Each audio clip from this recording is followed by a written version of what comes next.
आप सभी को राधे राधे। आज हम लोग शुरू करेंगे नाभिकीय भौतिक का टॉपिक। पहला सवाल में कह रहा है कि कौन सा युग्म सुमेलित नहीं है। कौन सा युग्म सुमेलित नहीं है? तो ऑप्शन ए में लिखा हुआ है मेसॉन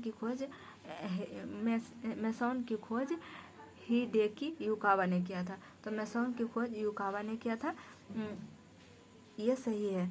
और ऑप्शन बी में लिखा हुआ पॉजिट्रॉन की खोज क्या है, C.D. एंडरसन द्वारा UFS में ने किया था। तो ये भी सही है। और ऑप्शन सी में लिखा हुआ है कि सूर्य तथा तारों में ऊर्जा उत्पादन का सिद्धांत H.A. बेथे ने दिया था। तो यह भी सही है।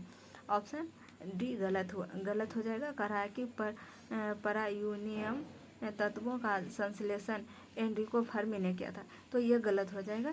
इसका परायूरेनियम तत्वों का संश्लेषण किसने किया था? तो इसको किया था G.T. सीबोर्ग ने इसका खोज किया था। तो ऑप्शन डी गलत हो जाएगा। अगला सवाल है 2 नंबर। कथा कि निम्नलिखित में से कौन सा कथन गलत है? पहला कथन में दिया हुआ है कि विकास का सिद्धांत चार्ल्स डार्विन द्वारा प्रतिपादित किया गया था। तो सही है, विकास का सिद्धांत चार्ल्स डार्विन ने प्रतिपादित किया था। ऑप्शन बी में लिखा हुआ है कि किसी परमाणु के नाभिक का टूटना संलयन कहलाता है। तो गलत हो जाएगा। टूटना क्या कहलाता है? विखंडन कहलाता है। तो ऑप्शन बी गलत हो जाएगा। ऑप्शन सी में लिखा हुआ है कि ड्राई आइस ठोस कार्बन डाइऑक्साइड के अतिरिक्त कुछ नहीं है। सही बात है, ऑप्शन सी भी सही है। डी में लिखा हुआ है कि टेलीफोन की खोज ग्राहम बेल ने की थी। तो डी भी सही है। हमारा गलत आंसर कौन हो जाएगा? Option B. अगला सवाल है 3 नंबर। कथा निम्नलिखित कथनों पर कथन में दिया हुआ है कि अर्नेस्ट रदरफोर्ड ने रॉयल सोसाइटी के समक्ष कहा था कि मनुष्य को नाभिकीय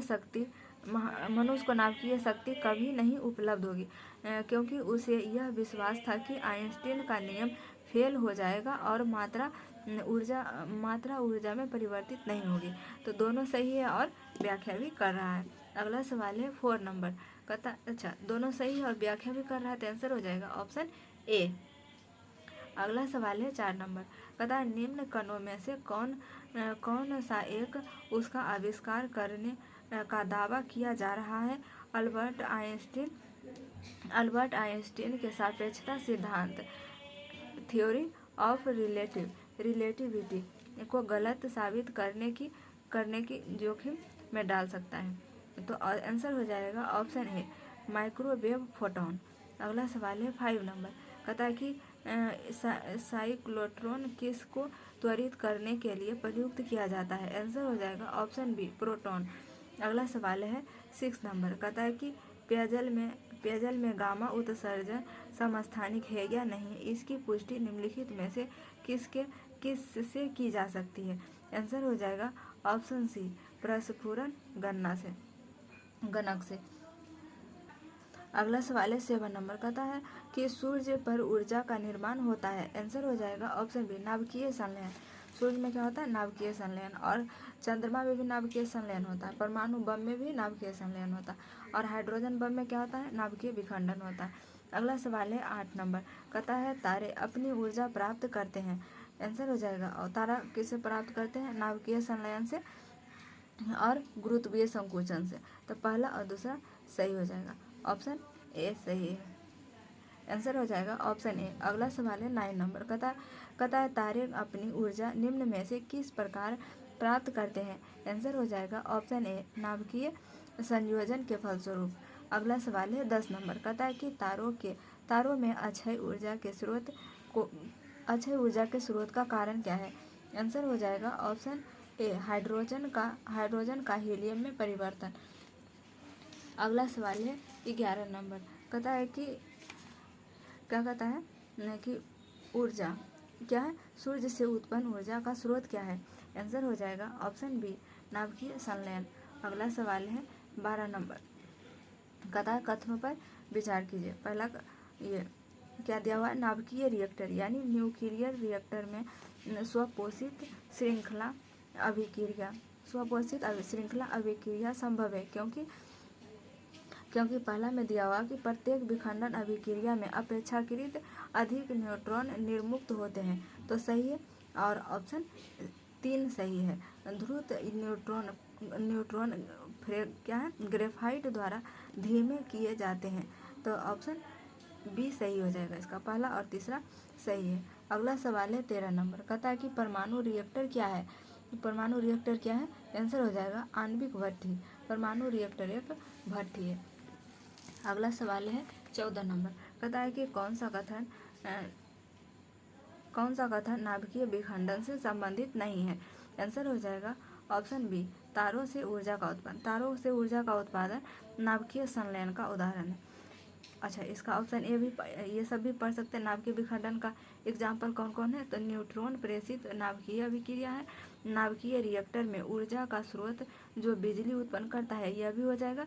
और डी में है कि एक परमाणु बम में बहुत अधिक ऊर्जा का उत्पन्न होता है, यह भी सही हो जाएगा। अगला सवाल है 15 नंबर, कहता है कि नाभिकीय संलयन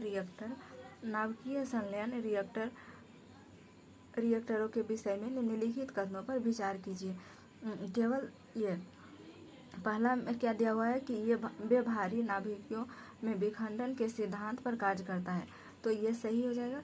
नहीं, पहला सही है। संलयन में क्या होता है, पहला गलत हो जाएगा। संलयन में विखंडन कहाँ से आ जाएगा।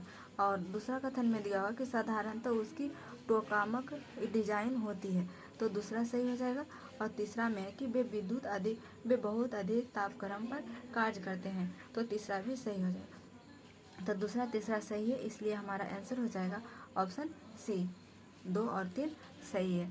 अगला सवाल है 16 नंबर, कहता है कि निम्नलिखित क्या कहता है कि नाभिकीय रिएक्टर और परमाणु बम में क्या अंतर है। तो नाभिकीय रिएक्टर क्या हो जाएगा, नाभिकीय रिएक्टरों में श्रृंखला अभिक्रिया नियंत्रित होती है। नाभिकीय रिएक्टर में क्या होता है, श्रृंखला अभिक्रिया होती है, लेकिन परमाणु बम में यह नहीं होता है, तो ऑप्शन बी सही आंसर हो जाएगा। अगला सवाल है 17 नंबर, कहता है अगला सवाल है 17 नंबर, कहता है कि रेडियोधर्मिता के संदर्भ में निम्नलिखित कथनों में से कौन सा कथन सही है। पहला में दिया हुआ है कि रेडियोधर्मिता का नाभिकीय गुण है। रेडियोधर्मिता क्या है, एक नाभिकीय गुण है। और दूसरा कथन में दिया हुआ है कि नाभिकीय विखंडन के सिद्धांत पर हाइड्रोजन बम बनाया जाता है, तो गलत हो जाएगा दूसरा, क्योंकि नाभिकीय विखंडन पर हाइड्रोजन बम नहीं बल्कि परमाणु बम बनाया जाता है, तो दूसरा कथन सही हो जाएगा, पहला गलत है, इसलिए आंसर हो जाएगा हमारा ऑप्शन ए। अगला सवाल है 18 नंबर, कहता है कि भारत के संदर्भ में निम्नलिखित कथनों पर विचार कीजिए। पहला कथन में दिया हुआ है कि मोनाजाइट दुर्लभ मृदाओं का स्रोत है, तो सही बात है, पहला सही है। दूसरा में दिया हुआ है कि मोनाजाइट से थोरियम होता है, यह भी सही है। और ऑप्शन 3 में दिया हुआ कि भारत की समस्त तटवर्ती बालुकाओं में मोनाजाइट प्रकृति के रूप होते हैं, तो गलत हो जाएगा, तीसरा गलत है।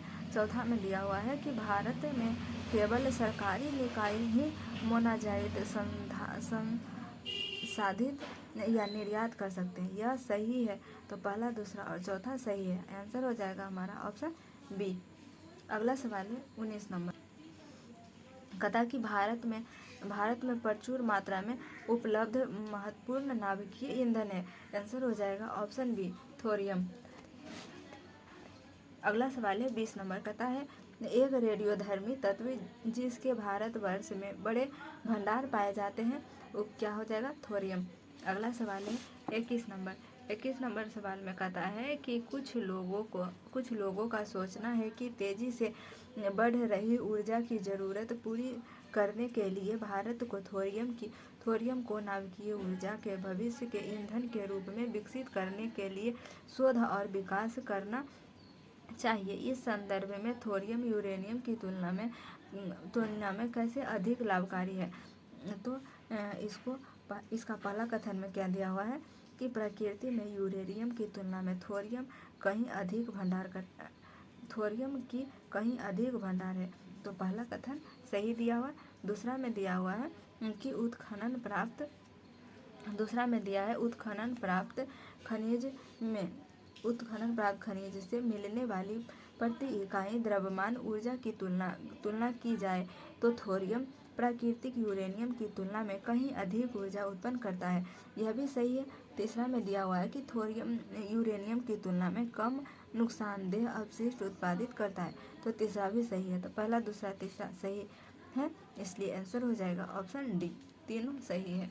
अगला सवाल है 22 नंबर, कहता है कि निम्नलिखित कथनों पर विचार कीजिए। पहला कथन में दिया हुआ है कि भारत अपने पास यूरेनियम निक्षेप यानी डिपॉजिट होने के बावजूद अपने अधिकांश विद्युत उत्पादन के लिए कोयले पर निर्भर करता है, तो पहला कथन सही दिया हुआ है। दूसरा में दिया हुआ है कि विद्युत अपघटन के लिए कम से कम 60% तक समृद्ध यूरेनियम का होना चाहिए, तो यह गलत हो जाएगा। दूसरा गलत है, पहला सही है, इसलिए आंसर हो जाएगा। अच्छा, 60% नहीं तो कितना हो जाएगा, 20% लगभग होता है, तो आंसर हो जाएगा ऑप्शन सी, पहला सही है और दूसरा गलत है। अगला सवाल है 23 नंबर। अच्छा, 23 नंबर सवाल में क्या कहता है कि कौन सा तत्व परमाणु ईंधन की श्रेणी में नहीं आता है। आंसर हो जाएगा ऑप्शन ए, कैडमियम। कैडमियम परमाणु ईंधन की श्रेणी में नहीं आता है, बाकी थोरियम भी ईंधन है, यूरेनियम भी ईंधन है और प्लूटोनियम भी ईंधन है, तो हमारा आंसर हो जाएगा ऑप्शन ए। आज हम लोग यहीं तक कंप्लीट करेंगे, मिलेंगे नेक्स्ट क्लास में। जय हिंद।